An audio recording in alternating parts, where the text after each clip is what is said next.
नमस्कार साथियों, welcome back to my YouTube channel. कैसे हैं आप सभी?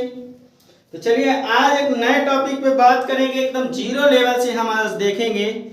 हम देखेंगे आज रेशनल नंबर और फ्रैक्शन में क्या डिफरेंट होता है। एकदम जीरो से देखेंगे और बहुत अच्छे अच्छे शानदार क्वेश्चन जो फ्रैक्शन से आते हैं आज उन पे चर्चा की जाएगी।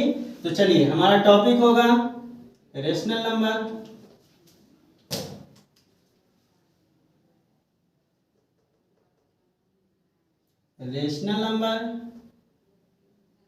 और फ्रैक्शन। आज हम पढ़ेंगे इसमें कि what is different between rational number and fraction. तो बच्चों आज का टॉपिक हमारा यहीं से शुरू करते हैं। हम इसको हम बीचों बीच डिवाइड कर लेते हैं, दोनों को एक झटके में एक साथ पढ़ते हैं। थोड़ा स्मार्ट बन के ऐसे ही चलते रहिएगा, स्मार्ट तरीके से स्टडी करते रहिएगा, निश्चित रूप से आप मंजिल को हासिल करेंगे। तो चलिए आज की क्लास की शुरुआत करते हैं। क्लास की शुरुआत करने से पहले अगर अभी तक आपने हमारे चैनल को सब्सक्राइब नहीं किया तो जरूर करें, बेल आइकन प्रेस जरूर करें। हमारा सपोर्ट ऐसे ही करते रहें, धन्यवाद। तो चलिए, तो रेशनल नंबर की परिभाषा क्या होती है इसको हिंदी में क्या बोलते हैं? इसको हिंदी में बोलते हैं परिमेय संख्या। परिमेय संख्या बोलते हैं। और इसको क्या बोलते हैं? भिन्न बोलते हैं। भिन्न बोलते हैं। क्या बोलते हैं? भिन्न। तो चलिए आज की क्लास की शुरुआत में देखते हैं कि भिन्न किसे कहते हैं। तो सभी बच्चे निश्चित रूप से एक ही परिभाषा पढ़े हैं कि ऐसी संख्या जिसे हम P अपान Q के रूप में लिख सकते हैं और Q does not equal zero होता है। Q does not equal zero होता है यहाँ पे। तो इसी को हम क्या कहते हैं? परिमेय संख्या कहते हैं। और यही परिभाषा यहाँ बच्चों ने पढ़ा है कि P upon Q Q does not equal zero यहाँ पे पढ़े हैं बच्चे, और इसी को भिन्न कहते हैं। ऐसा ही कुछ पढ़ के रखे हैं? बिल्कुल पढ़ के रखे हैं बच्चे, यही पढ़ के रखे हैं। तो बिल्कुल रट्टा मारने की जरूरत नहीं है बच्चों। अगर एक क्वेश्चन आपके मन में उठना चाहिए कि सर अगर ये रेशनल नंबर की ये परिभाषा है और फ्रैक्शन की भी यही परिभाषा है तो दोनों सिलेबस में रखा क्यों है? दोनों में कुछ न कुछ तो अंतर होगा ही। तो जी हाँ, बिल्कुल अंतर है। तो देखते हैं अंतर क्या है। तो अंतर इसमें होगा बच्चों, निश्चित रूप से होगा। Q does not equal zero होगा। तो यहाँ एक परिभाषा हम एक शॉर्ट में बनाते हैं कि इसको हम अंश बटे हर के रूप में लिखे हैं। अंश बटे हर के रूप में लिखे हुए हैं।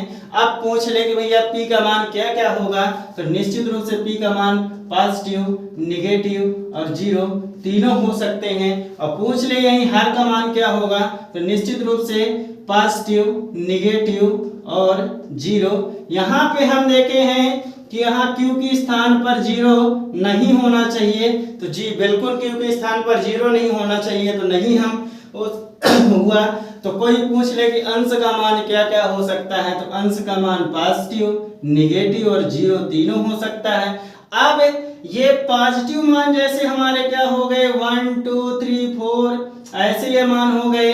फिर हमारा ये जीरो हो गया और इधर ये निगेटिव मान हो गया -1 -2 -3। आप लोगों को कैमरे में दिख रहा होगा, अकेले वीडियो बनाने में मुझे भी नहीं पता चलता, बाद में जब देखते तब पता चलता कट गया। निश्चित रूप से दिख रहा होगा। तो ये देख रहे हैं हम कि यहाँ इसका निगेटिव मान और इधर पॉजिटिव मान और यहाँ पे शून्य जो वैल्यू रख दी गई है, शून्य और धनात्मक मान, इसी को इंग्लिश में पॉजिटिव मान बोलते हैं। और ये ऋणात्मक मान, इसी को निगेटिव वैल्यू इंग्लिश में बोलते हैं। ये जब तीनों मिल जाएंगे तो इसे हम क्या कहते हैं बच्चों? तो इसे हम निश्चित रूप से पूर्णांक कहेंगे। पूर्णांक, इसी को इंग्लिश में इंटीजर्स बोलते हैं। एक मिनट बच्चों, हम वीडियो में देख लें दिख रहा है कि नहीं। नहीं, सब बिगड़ जाएगा। दिख रहा है, बहुत बढ़िया। तो इसे हम इंटीजर्स कहते हैं। अगर यहीं से एक परिभाषा और हम सीख ले, कोई पूछ ले आपसे कि इंटीजर्स किसे कहते हैं, तो ऐसी संख्या जिसमें निगेटिव मान, जीरो और पॉजिटिव मान तीनों मिलकर बनी हुई वो नंबर सीरीज हो, उसी को हम क्या कहते हैं? पूर्णांक कहते हैं बच्चों। तो उम्मीद करते हैं कि आपको ये रेशनल नंबर की परिभाषा समझ में आई होगी कि ऐसी संख्या जिसे हम P अपान Q के रूप में लिख सकते हैं। Q का मान जीरो नहीं होना चाहिए और यहाँ पे कोई पूछ ले पी का मान क्या क्या हो सकता है, तो निश्चित रूप से पूर्णांक होगा, इंटीजर्स होगा, यहाँ पे पॉजिटिव और निगेटिव मान दोनों हो सकते हैं। तो बात आई कि सर अंतर क्या हुआ, तो अंतर निश्चित रूप से आप लास्ट तक वीडियो में बने रहें, आपको अंतर लास्ट में एकदम समझ में आएगा जब हम आपको फ्रैक्शन पढ़ाएंगे। तो चलिए देखते हैं फ्रैक्शन में क्या होता है। तो जी बिल्कुल यही परिभाषा हम यहाँ भी लिखेंगे, अंश बटे हर, न्यूमरेटर अपन डिनोमिनेटर हम लिखेंगे यहाँ पे, और यहाँ पे भी हम लिख दिए पॉजिटिव निगेटिव और जीरो, और यहाँ पे हमने लिख दिया पॉजिटिव निगेटिव और जीरो। तो हम तो यहाँ देख रहे हैं कि रेशनल नंबर में भी जीरो कटा हुआ था, तो यहाँ भी हमने इसको काट दिया। अब तो दिख रहा है सेम कि सर यहाँ पॉजिटिव मान, निगेटिव मान और जीरो मान तीनों हैं, यहाँ भी वही सेम है।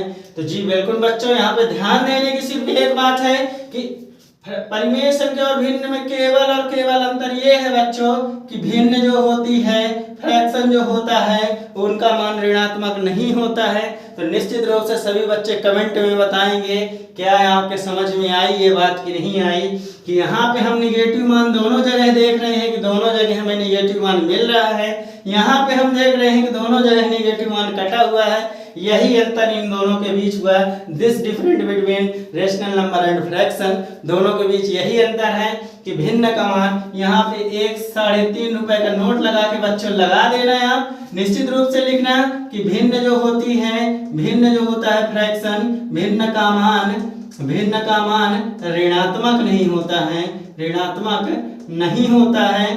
तो ये यही इन दोनों में अंतर हुआ। निश्चित रूप से आप सभी को समझ में आया होगा। तो भिन्न की परिभाषा क्या बनी बच्चों की, ऐसी संख्या जिसे हम p बटे q के रूप में लिख सकते हैं, q का मान 0 नहीं होना चाहिए और भिन्न जो है वो ऋणात्मक नहीं होती है। अब एक क्वेश्चन आप बच्चे पढ़ोगे तो दिमाग में क्वेश्चन क्रिएट जरूर होने चाहिए, निश्चित होना भी चाहिए। अगर अच्छे बच्चे हैं पढ़ने में तो क्वेश्चन क्रिएट होना चाहिए कि सर यहाँ 0 क्यों नहीं होना चाहिए, यहाँ तो 0 है, यहाँ 0 क्यों नहीं है हर में। तो निश्चित रूप से इसकी भी परिभाषा हम अगले स्लाइड में पढ़ते हैं। तो बढ़ाइए कैमरा मैन स्लाइड आगे। चलिए बच्चों, तो एक क्वेश्चन आ गया 9th क्लास का है, इसमें दिया गया है कि क्या 0 एक परिमेय संख्या है, तो इसका आंसर आपको देना है कि है कि नहीं है। तो निश्चित रूप से बच्चों बताओगे कि हाँ 0 एक परिमेय संख्या है, क्योंकि 0 को हम p/q के रूप में लिख सकते हैं। और निश्चित रूप से यहाँ पे आप देख सकते हैं कि q का मान 0 नहीं है। तो निश्चित रूप से 0 एक परिमेय संख्या होती है, क्योंकि एक नोट और बच्चे लगाएंगे। एक का नियम क्या कहता है कि एक का किसी भी संख्या में एक का गुणा या भाग करने पर संख्या के मान में कोई भी परिवर्तन, संख्या के मान में कोई भी परिवर्तन नहीं होता है, कोई भी परिवर्तन नहीं होता है। बच्चों अगर ये मेरा लिखा हुआ समझ में नहीं आता है तो आपको वीडियो के स्क्रीन में लिखा हुआ पूरी एकदम अच्छी तरीके से ये सब दिख रहा होगा। बिल्कुल आप देखें, लिखें, वीडियो को पॉज करके आप बिल्कुल लिखें, आराम से लिखें, कोई दिक्कत नहीं। वीडियो पीछे कर करके आप देखें, एक अच्छी सी बेसिक नोट्स बनाइए और निश्चित रूप से आने वाली हर समस्याओं का समाधान बेसिक होता है। तो चलिए बात ये हुई कि हम 0 को 0/1 के रूप में लिख सकते हैं। एक का किसी भी संख्या में गुणा या भाग करने पर संख्या के मान में कोई भी परिवर्तन नहीं होगा, यानी कि यहाँ पे हमें 0 ही आंसर मिलेगा, इसलिए 0 यह एक परिमेय संख्या है। अब बात आई है कि 0 अगर यहाँ पे 1/0 हम 0 लिख दें, या कि हम 10/0 लिख दें, या कि हम कितनी भी बड़ी संख्या ले लें, ये 0 भैया भी बड़े खतरनाक आदमी हैं। 0 बहुत खतरनाक आदमी हैं। जिस तरह कथा में हम सत्यनारायण की कथा सुनते हैं 6 अध्याय में, उसी तरह ही हम कोई एक अच्छा सा छोटे से पैकेट में बहुत बड़ा धमाका लेके आएंगे और 0 की कहानी आपको निश्चित रूप से 6 अध्याय में हम सुनाएंगे। तो जरूर वीडियो में आप प्यार सहयोग बनाए रखिए और 0 भैया के नियम का इंतजार करिए। आपको हम एक नियम यहाँ पे आपको देखने को मिल रहा है। तो देखने को क्या मिल रहा है कि अगर किसी भी संख्या में हम जीरो को भाग देते हैं तो निश्चित रूप से यहाँ पे अपरिभाषित मान आता है, यानी कि अपरिभाषित, यानी कि वह संख्या डिफाइन नहीं की जा सकती। यहाँ भी वही आएगा अपरिभाषित, यहाँ भी आएगा वही अपरिभाषित। तो आप लोगों बच्चों समझ में आया होगा कि बट हर में डिनोमिनेटर में जीरो क्यों नहीं लिख सकते, क्योंकि अगर किसी भी संख्या के बटे में हम जीरो लगा देंगे तो भाग करने पर उसका मान परिभाषित नहीं किया जा सकता, अतः हर में जीरो नहीं लिखा जाता है। निश्चित रूप से आप सभी बच्चों को ये दोनों में अंतर समझ में आया होगा। और जीरो एक परिमेय संख्या है, बिल्कुल हाँ है, क्योंकि जीरो को हम 0/1 के रूप में लिख सकते हैं। बस यही इन दोनों में अंतर हुआ। कैसा लगा आपका वीडियो आप कमेंट बॉक्स में जरूर बताएं, और जो भी नए वीडियो आपको चाहिए हो, जिस टॉपिक में आपको दिक्कत होती हो, कमेंट बॉक्स में करके आप जरूर बताएं। आप हमसे उम्मीद लगाएंगे और हम आपसे उम्मीद लगाते हैं कि आप हमें ऐसे ही सहयोग देते रहेंगे। तो चलिए मिलते हैं जल्द ही भिन्न को लेके बहुत से अच्छे क्वेश्चन लेके। धन्यवाद, जल्द ही मिलते हैं। जय हिंद। चैनल को लाइक, सब्सक्राइब और बेल आइकन को प्रेस करना बिल्कुल ना भूलें। धन्यवाद। जय हिंद।